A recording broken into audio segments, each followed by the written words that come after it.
मेरा सवाल ये है कि मैं एक मुस्लिम घराने में पैदा हुआ। मेरे माँ बाप जो है मुसलमान थे। मैं एक मासूम बच्चा, मुझे तो कुछ भी नहीं पता।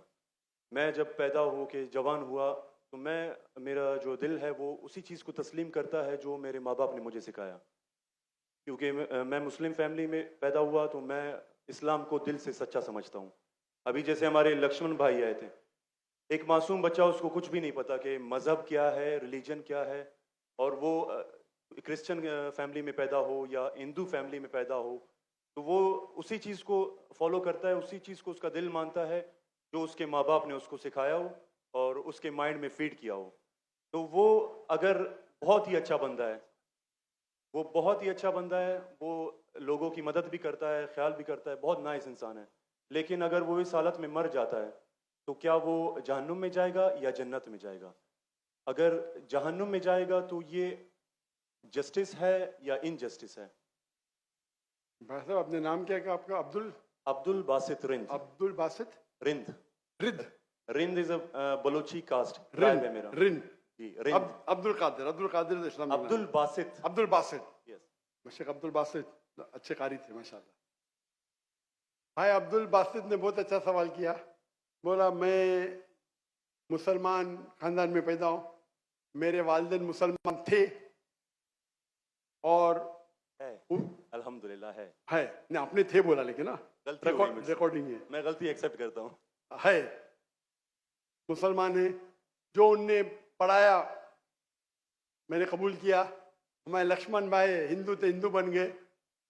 अब्दुल बासित ने कहा जो मेरे वालिदैन ने कहा मैंने मान लिया। अब्दुल बासित साहब, अगर आपके वालिदैन आज कहते 2 + 2 = 5, आप मानेंगे? नहीं मानूंगा। तो ये बोलना कि जो वालिदैन ने कहा मैं मान गया, सही नहीं है। जब तो आप बच्चे थे तो शायद मान जाते थे, बराबर। 2 साल की उम्र में माँ ने बोली 2 + 2 = 5, तो आप हाँ बोलेंगे, बराबर कि नहीं? आज बोलेंगे तो आप मानेंगे। Very good. तो इस्लाम का ये कहना है, अल्लाह के रसूल फरमाते हैं कि जब तक बच्चा बालिग नहीं होता है उनके ऊपर कलम नहीं लिखी जाएंगी, मतलब वो मासूम है। अगर लक्ष्मण जो है अभी तो बालिग है, 25 साल 30 साल 35 साल पता नहीं, यहां से दूर से दिख रहा नहीं था, लेकिन बालिग तो है ना। अगर कोई गैर मुसलमान हिंदू खानदान में पैदा होता है या ईसाई खानदान में पैदा होता है और बालिग बनने से पहले 10 साल की उम्र में या 8 साल की उम्र में इंतकाल हो जाता है, तो वो जहन्नम में नहीं जाएगा, क्योंकि वो मासूम है। आप समझ रहे? लेकिन एक इंसान जब बालिग हो जाता है तो उसके वो जिम्मेदार है, वालिदैन को दोषी नहीं ठहरा सकता है। आज की तारीख में मैंने आपसे पूछा, आपके वालिदैन बोलेंगे 2 + 2 = 5, आप मानेंगे? आपने कहा नहीं। उसका मतलब आज आपकी वालिद, आपके वालदा अगर कोई गलत कहेंगे, आपके पास होश हवास आया, आप उसको कुछ बात में भी आप मान लेंगे गलत चीज को, लेकिन अक्सर गलत चीज को नहीं मानेंगे। आप अपनी वालिद से मोहब्बत करते, वालिदैन से मोहब्बत कर, उसका मतलब नहीं कि आप खिलाफ है उनके, लेकिन अभी आप बालिग बन गए, समझिए। तो ये बोलना कि क्योंकि वालिदैन, कुरान क्या आयत है कि काफिर ये नहीं कह सकेंगे कि उनके वालिदैन काफिर थे, ये काफी नहीं है। कुरान क्या आयत है? तो उसका मतलब अगर बचपन में कोई बच्चे का इंतकाल हो जाता है, चाहे वो मुस्लिम खानदान से गैर मुस्लिम खानदान से, अगर बालिग नहीं होता है तो कलम उन पे नहीं चलती है, वो जहन्नम में नहीं जाएंगे। साफ है। एक बार बालिग हो जाते हैं, उनको इल्म हो जाता है, फिर इसीलिए अल्लाह के रसूल फरमाते हैं कि हर इंसान, हर बच्चा दीनुल फित्र में पैदा होता है। उसके बाद उसके वालिदैन, उसके टीचर उसको बुत परस्ती सिखाते, उसको आग की इबादत करना सिखाते, और वो बुत परस्ती करने लगता है। बच्चा है तो माफ हो जाएगा, बालिग हो जाता है, उसके बाद समझ आ जाती है, तो वो जिम्मेदार है। तो अगर एक इंसान बालिग हो गया 25 साल 30 साल की उम्र में, शिर्क करता है और उसका इंतकाल होता है, तो वो जिम्मेदार है। पहला मुझे ये कहने के लिए कह दो, क्या आप समझते खाली मुसलमान में पैदा हो गए तो जन्नत में जाएंगे? इस्लाम में जन्नत में जाने के लिए 4 चीज की जरूरत है। मैंने कह दिया, ईमान, अमल सालेहात ईमान, राइचियस डीड, वतवासौ बिल हक, हक की तरफ बुलाओ और सब्र की तरफ बुलाओ। 4 चीज की जरूरत है। आप बहुत अच्छे इंसान होंगे, नमाज पढ़ते होंगे 5 टाइम, हज के लिए गए होंगे, रोजा रखते होंगे, लेकिन अगर आप दावत नहीं करेंगे तो आमतौर पे आप जन्नत में जाएंगे नहीं। अल्लाह ताला आपको माफ करने चाहता है और जन्नत में डालना चाहता है, वो अल्लाह की मर्जी, वो डाल सकता है, लेकिन आमतौर पे आप जन्नत नहीं जाएंगे। उसी तरीके से कई गैर मुस्लिम मुस्लिम बन रहे लाखों की तादाद में, और समझ रहे, तो लाखों की तादाद में गैर मुस्लिम इस्लाम कबूल कर रहे, वो जन्नत में जाएंगे कि नहीं? सर नहीं, सवाल जी जी जाएंगे कि नहीं? बिल्कुल जाएंगे। और एक आदमी आज अगर इस्लाम कबूल करता है, अल्लाह ताला के रसूल फरमाते हैं उसके सब गुनाह माफ। तो आपसे अच्छा मेरे से अच्छा हो गया ना। हम कितने भी अच्छे गुनाह तो थोड़े करते होंगे छोटे मोटे। तो ये कहना, तो ये अल्लाह सुब्हाना व ताला का हिकमा है, ला इकराह फिद्दीन, हमारे दीन में कोई जबरदस्ती नहीं। ये आप बोलेंगे नहीं लेकिन चांसेस है कि वो गैर मुस्लिम इसमें पैदा हुआ तो उसके इस्लाम करने के चांसेस कम है। बिल्कुल सही कम है। मुसलमान होने के बाद भी आज की हालत देख के लगता है कि हम जन्नत में जाएंगे। वो खातून क्या कह रही थी, क्या कह रही थी?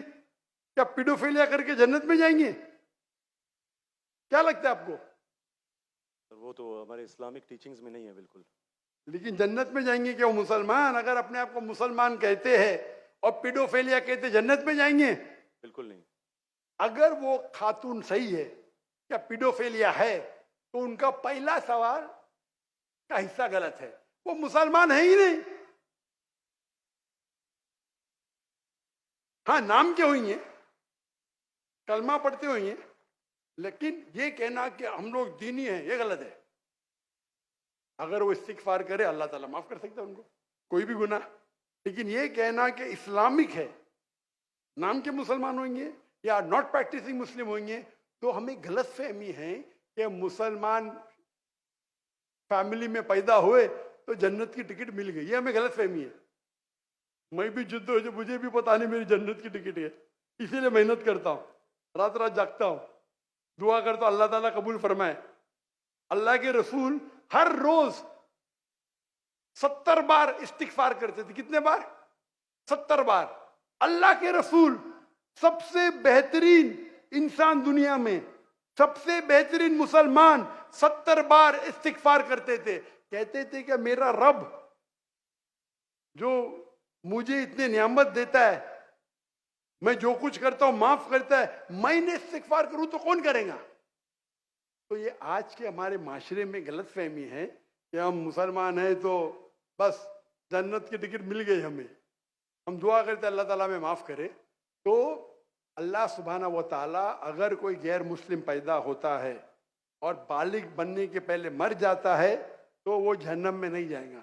बालिग बनने के बाद उसकी गलती है, ही इज रिस्पॉन्सिबल।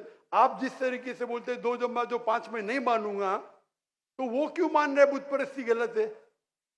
और मेरे हिसाब से 2 जमा 2 5 और बड़ी गलती है बनिस्बत बुत परस्ती करना। समझ रहे? क्योंकि अल्लाह सुब्हाना व ताला हमारे खालिक, हमारे मालिक,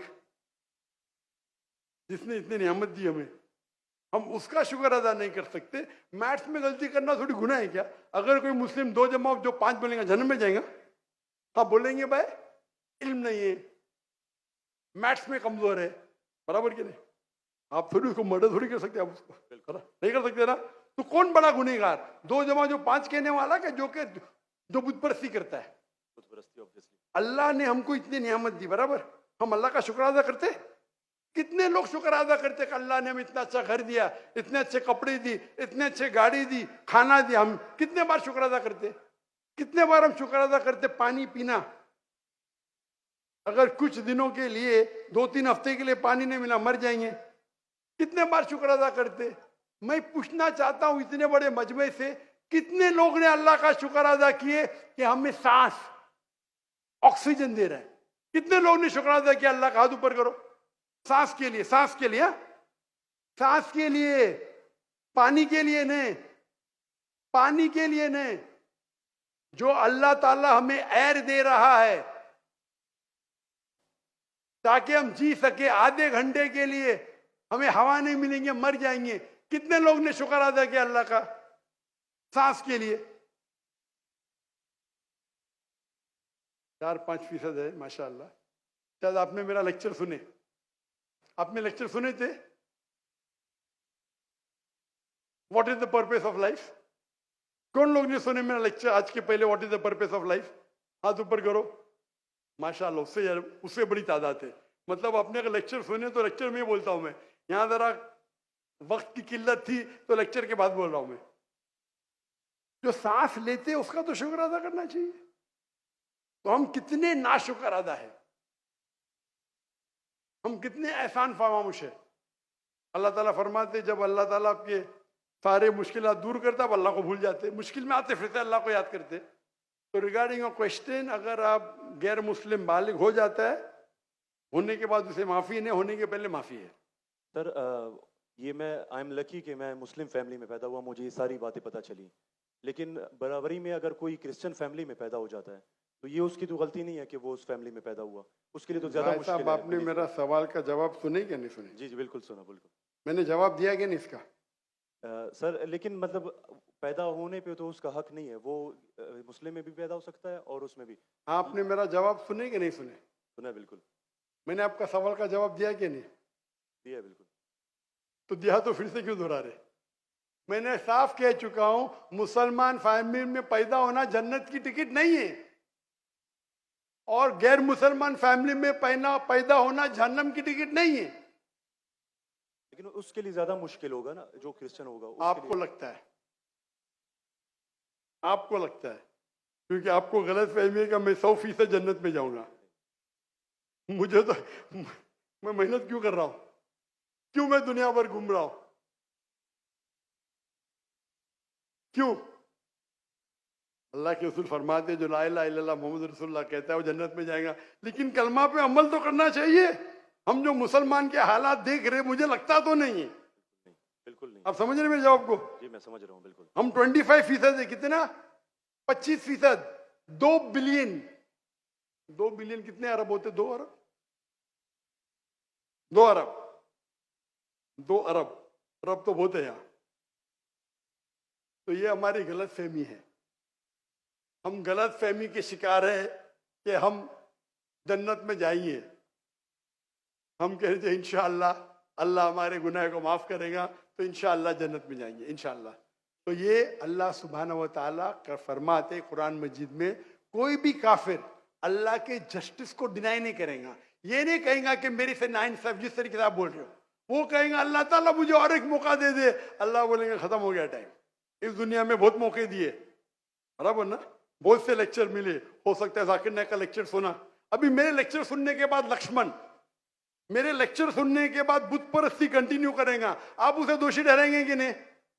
बिल्कुल, आपने लॉजिकल बताया कि अगर वो आखिरत में बोलेगा अल्लाह ताला मुझे पता ही नहीं था बुत परस्ती गलत है, अरे मैं तो स्वामी प्रभुपदा की बात माना, वो डॉक्टर साहब की बात नहीं माना, फंस जाएगा कि नहीं?